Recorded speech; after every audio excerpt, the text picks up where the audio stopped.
My dear brothers and sisters, on behalf of the entire Gulf Jamati and institutional leadership, Salgirah Mubarak to you all. I would like to begin by thanking each and every member of our Gulf Jamat for all the solidarity, help and support that you have shown to each other and to our Jamati institutions. I would also like to take this opportunity to say a very special thank you to all the volunteers and the frontline heroes who have worked tirelessly during the last 9 months, often putting themselves at risk in order to help others. With the blessing and guidance of our beloved Maulana Hazrat Imam and by heeding the advice of our respective governments, we have been able to protect ourselves and those around us during what has been the most challenging of times. We have also been most fortunate to be in a region where we are able to access high standards of healthcare.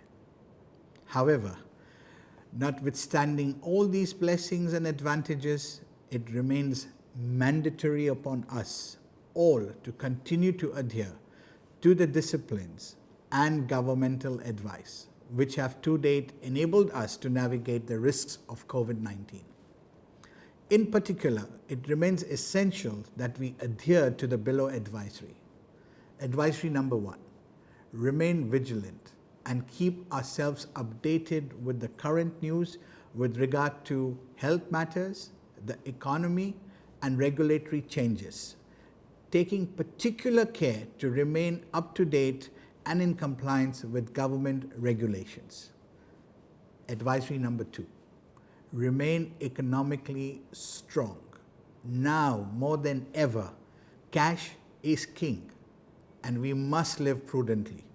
It is essential that we live within our means, budget wisely and strictly avoid debt. Endeavor to upskill yourself to keep pace with the demands of the new norms. Advisory number 3, develop our self-awareness. There has been perhaps an unsurprising rise in emotional and mental well-being issues. The pandemic has highlighted the interconnectedness and importance of maintaining our physical, emotional, and mental health. Advisory number 4, remain positive. Our thoughts create a reality, so let us focus on the positive aspects of our lives and the many blessings which we have. Advisory number 5, guard against complacency. Our beloved Hazrat Imam spoke recently in his message to the Global Jamaat on 2nd November 2020, and I quote, "My Jamaat is aware that the unprecedented COVID-19 pandemic continues to pose challenges to the health and quality of life of societies around the world, including the Jamaat." End quote. In such circumstances, there can be no room for complacency.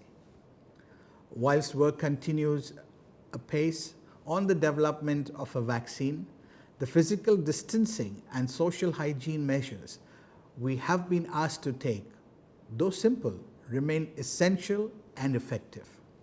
We all have a duty to protect ourselves, our families, and the community at large by adhering to these essential disciplines and by observing the rules and guidance of relevant governmental health authorities. Finally, I know that you are all wondering when Jamaat Khanas will reopen in our jurisdiction.